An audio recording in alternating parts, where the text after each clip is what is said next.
சொரியாசிஸால வெளியே தலை காட்டவே ரொம்ப கஷ்டமா இருக்கா? பல வருடமா உங்களை பாடா படுத்திக்கிட்டு இருக்கா? எப்ப பார்த்தாலும் நம்ம ஒரு அரிப்பு எரிச்சல் இருந்துகிட்டே இருக்கா? அங்கங்க செதிலா உடம்பு முழுவதும் பார்க்கறதுக்கே ரொம்ப அசிங்கமா இருக்கா? கருப்பு கருப்பா திட்டா இல்ல வெள்ளை திட்டா இருக்கா? என்ன ட்ரீட்மெண்ட் எடுத்தாலும் சரியாக மாட்டேங்குதா? கவலையே படாதீங்க, உங்களுக்காக தாங்க.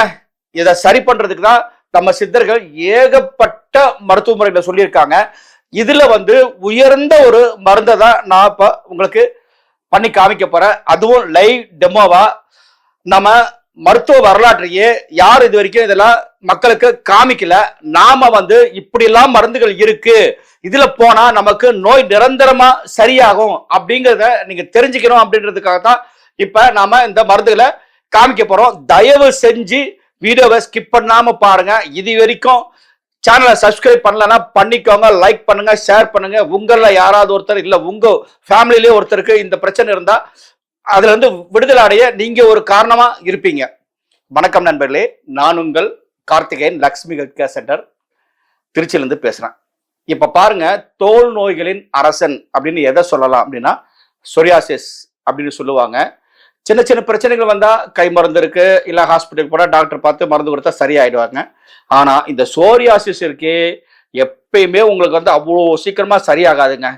ஒரு கோர்ஸ் மருந்து எடுத்தா அப்படியே அமைங்கி இருக்கும், நல்லா இருக்குன்னு நினைச்சிட்டு இருப்போம். திடீர்னு என்னாகும், வெளியே காமிக்க ஆரம்பிச்சிடும். ஏகப்பட்ட பேருக்கு இந்த சோரியாசிஸ் இருந்தாலும் அதை நம்ம வெளியே காமிச்சிக்க மாட்டாங்க, அதனால நமக்கு தெரியறது இல்லை. இதுல ஒரு 7 வகை இருக்கிறதா நவீன அறிவியல் சொல்லுது. இதுல பிளேக்னு ஒரு டைப் சொல்றாங்க. அதுதான் நிறைய பேருக்கு இருக்கு. அது எந்த அதுக்குரிய சிம்டம்ஸ், ஒரு மெயினான சிம்டம்ஸ் என்ன அப்படின்னா, இந்த காது மடல் இருக்கு பாத்தீங்களா, இந்த மடல்ல ஆரம்பிக்கும். அடுத்து இந்த புருவம், இந்த இது இருக்கு பாருங்க, வகுடு எடுப்பாங்க இல்லையா, லேடிஸ் எல்லாம் வகுடு எடுப்பாங்க, நம்ம இந்த வகுடு எடுப்போம், இந்த இடத்துல ஆரம்பிக்கும். பிறகு இந்த மொட்டுகள் ஆரம்பிக்கும். பிறகு உள்ளங்கை, உள்ளங்கால் இங்க பாத்தீங்கன்னா அப்படியே என்னன்னா படம் மாதிரி ஒரு சொறி மாதிரி இருக்கும். இது எப்படி ஆகும், அப்படியே டெவலப் ஆகி உடம்பு முழுவதும் பரவி தோலே பார்த்தீங்கன்னா கெட்டி ஆன மாதிரி இருக்கும். இந்த காலாஞ்சகப்படை தடிப்பு தோல் நோய் அப்படின்னு தமிழ் மருத்துவத்துல சொல்றாங்க. இந்த நோய்கள் ஆங்கில மருத்துவத்தில் ஆட்டோ இம்யூன் டிசார்டர். இதை பத்தி நம்மளுடைய காணொலியை பார்க்குற நிறைய பேருக்கு தெரியும். அடிக்கடி ஆட்டோ இம்யூன் டிசார்டர்னா என்ன, இன்சுலின் எதிர்ப்பு தன்மைனா என்ன, கார்பு உணவுல குறைங்க, இதெல்லாம் சொல்லிட்டே இருப்பேன். அதே மாதிரி இதுவும் தன்னுடல் தாக்க நோய்னு சொல்லக்கூடிய ஆட்டோ இம்யூன் டிசார்டர்ல ஒரு தொந்தரவு தாங்க இந்த சொரியாசிஸ். என்ன பண்ணும் அப்படின்னா, நம்மளுடைய சொந்த வெள்ளை அணுக்களே நம்மளுடைய சொந்த செல்களை எதிரின்னு நினைச்சு தாக்கி அழிக்க ஆரம்பிக்கும். அது மாதிரி ஏற்படக்கூடிய பிரச்சனைகள்ல சுகரு, மூட்டு வலி, இந்த சொரியாசிஸ் இதெல்லாமே அடங்குங்க. ஸோ இப்படி இருக்கக்கூடிய ஒரு நோயை நம்ம சாதாரண மருந்துகளால ஈஸியால சௌரியப்படுத்திட முடியாது. ஒரு 10 வருஷம் வரைக்கும் திருப்பி வராமல் இருந்தா உங்களுக்கு நல்லா ஆயிடுச்சுன்னு ஆங்கில மருத்துவத்துல இல்ல நவீன மருத்துவத்துல சொல்லுவாங்க. பட் அந்த 10 வருஷமும் கழிச்சு லைஃப் முழுதுமே இது வரக்கூடாது அப்படின்னா நம்ம சித்தர்கள் அருளிய மருந்துகளை நாம பயன்படுத்தணும். வாங்க அந்த மருந்து எப்படி செய்யறது என்ன ஏதுன்னு உங்களுக்கு லைவா நான் காமிக்கிறேன்.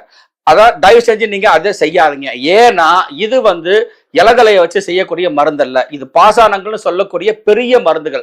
அனுபவம் வாய்ந்த மருத்துவர்கள், பாரம்பரிய மருத்துவர்களா இருந்தாலும் சரி, படித்த மருத்துவர்களா இருந்தாலும் சரி, ஒவ்வொரு இன்கிரீடியன்ட்டை பற்றி நுணுக்கமான நாலேஜ் உள்ளவங்க மட்டும் இந்த மருந்தை செய்யுங்க. மற்றவங்க எங்க நம்பர்ல கான்டாக்ட் பண்ண எங்களுடைய படித்த மருத்துவர்கள் உங்களை ஆலோசனை சொல்லுவாங்க. அது மாதிரி நீங்க நடந்து உங்க நோயிலிருந்து தப்பிச்சுக்கோங்க. என்னென்ன பொருள் வேணும் அப்படின்னு பார்க்கலாம் வாங்க. முறைப்படி சுத்தி செய்த மனோசிலை, இதுதாங்க மனோசிலை, தெரியுதுங்களா? இதுதான் மனோசிலை. இது ஒரு பாசானம். அடுத்து தாளகம், இதையும் சுத்தி பண்ணிக்கணும். நான் இப்போ உங்களுக்கு ராவா காமிக்கிறேன். சுத்தி பண்ணணும், சுத்தி பண்ணாம எதையும் யூஸ் பண்ணக்கூடாது. ஓட்டு நவச்சாரம், இது வீரம் அப்படின்னு சொல்லுவாங்க. இதுவும் ஒரு மிகப்பெரிய பாசான மருந்து தான். அடுத்து வெடியுப்பு, பார்த்தா உங்களுக்கு கல்கட்டு மாதிரி இருக்கும். நம்ம தப்பி தவறி எடுத்து வாயில வச்சு கடிச்சிடக்கூடாது, பார்த்துக்கோங்க. அடுத்து பூரம், இதுவும் ரொம்ப பவரான ஒரு மருந்து தான். பூரம் சின்ன சின்ன வெள்ளையா இருக்கும். அடுத்து வந்து கந்தகம். இந்த கந்தகம் வந்து சல்ஃபர் அப்படின்னு சொல்லுவாங்க. இது இல்லாத மிகப்பெரிய தோல் நோய்களை சரி பண்ண முடியாது. அந்த அளவுக்கு தோல் நோய்களும் இந்த கந்தகமும் ஒன்னோட ஒண்ணு பிணைஞ்சிருக்கு.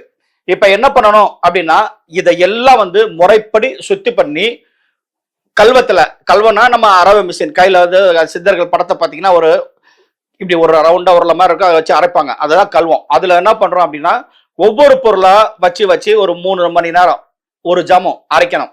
இப்ப அரைக்கும் போது இந்த வெடியுப்பு இருக்கு பாத்தீங்களா, இந்த வெடியுப்பும் மனோசிலையும் ஒன்னா போட்டு அரைச்சிடாதீங்க. என்னன்னா இது ரெண்டும் சேர்ந்ததுன்னா உங்களுக்கு ஃபயர் ஆக வாய்ப்பு உண்டு. அதனால முதல்ல வெடியுப்பை போடுறீங்களா, நவச்சாரத்தை போட்டு அரைங்க. நவச்சாரத்தை போட்டு அரைச்சிட்டு பிறகு தாளகத்தை போட்டு அரைங்க. பிறகு கந்தகம், வீரம், புறன் போட்டு கடைசியில வெடியுப்பை போட்டு நல்லா அரைங்க. இதெல்லாம் அரைச்சதுக்கு அப்புறமா என்ன பண்றீங்க அப்படின்னா, வெண்ணெய். இப்ப இது எல்லாம் வந்து எவ்வளவு எடுத்துக்கலாம் அப்படின்னா, ஒரு 20 கிராம் 25 கிராம் எடுத்துக்கலாம் அரைச்ச பவுடரு. அதுக்கு வந்து ஒரு 140 கிராம் வெண்ணெயை எடுத்து அதோட அரைக்கணும். அரைச்சிங்கன்னா உங்களுக்கு இது மாதிரி ஒரு ஃபினிஷ்டு ப்ராடக்டா கிடைக்கும். இதுவும் வந்து 3 மணி நேரம் அரைக்க வேண்டியது இருக்கும். ஒரு வெள்ளை காடா துணியில் என்ன பண்றீங்க, இந்த மாதிரி ரிப்பன் மாதிரி கட் பண்ணிக்கோங்க. கட் பண்ணிக்கிட்டு நீங்க என்ன பண்றீங்கன்னா, நம்ம அந்த மருத்துவ வெண்ணெய் இருக்கு இல்லைங்களா, அந்த வெண்ணெயில வந்து நல்லா இப்படி நனைச்சி துவைச்சி அதை என்ன பண்ணணும் அப்படின்னா, ஒரு ஸ்போக்ஸ் கம்பியில சுத்தணும். உங்களுக்கு நான் அந்த அரேஞ்ச்மெண்ட் இப்ப காமிக்கிறேன். நாம மருத்துவ வெண்ணெயில நல்லா கசக்கி எடுத்தோம் பார்த்தீங்களா, அந்த காடா துணி. அந்த காடா துணியை வந்து என்னன்னா ஒரு ஸ்போக்ஸ் கம்பி, அதில் வந்து ஸ்போக்ஸ்னா அந்த சைக்கிள் ஸ்போக்ஸ் இருக்கீங்களா, அதை வந்து ஒரு சைடு வளைச்சி இப்படி மாட்டிட்டு இன்னொரு சைடு சுற்றிடுறேன். இது வந்து ஒரு ஸ்டாண்டு. இது வந்து லேபரேட்டரி, சயின்டிஃபிக் லேபரேட்டரிஸில் கிடைக்கும். இது மாதிரி வச்சுட்டு நம்ம என்ன பண்ணோம்னா, இதை வந்து கொளுத்து விட போகிறோம். கொளுத்தும் போது என்ன ஆகும் அப்படின்னா, இது எரிஞ்சு இதில் இருக்கிற மருந்து எல்லாமே எண்ணெயா கீழே வடியும். அதுதான் வந்து சுடர் தைலம். வாங்க நம்ம கொளுத்துவோம். ரொம்ப பொறுமையா செய்யணும், பெரிய மருந்து இல்லைங்களா.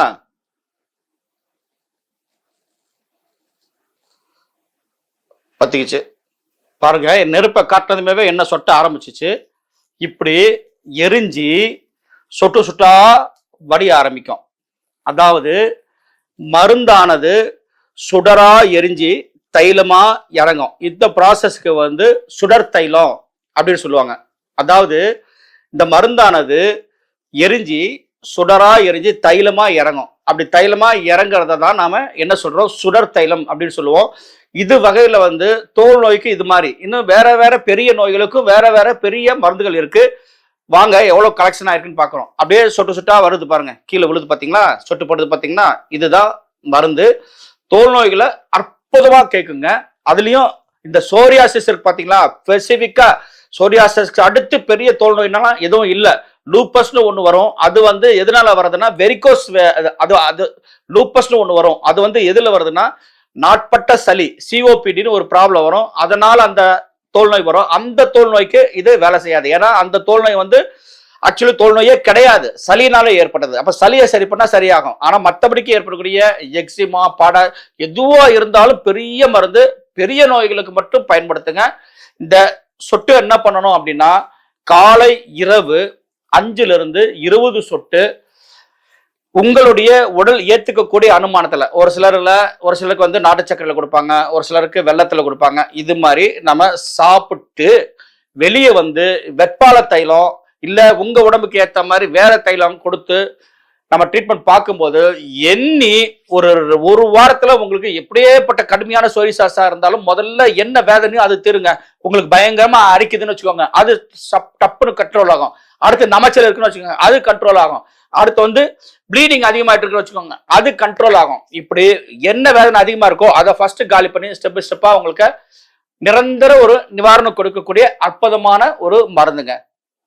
சரி நண்பர்களே, இது வந்து உங்களுக்கு பயனுள்ளதா அமையும் நினைக்கிறேன். அப்படி இல்லைனாலும் அடுத்தவங்களுக்கு ஷேர் பண்றதுனால உங்களுக்கு அந்த புரியும் கிடைக்கும்.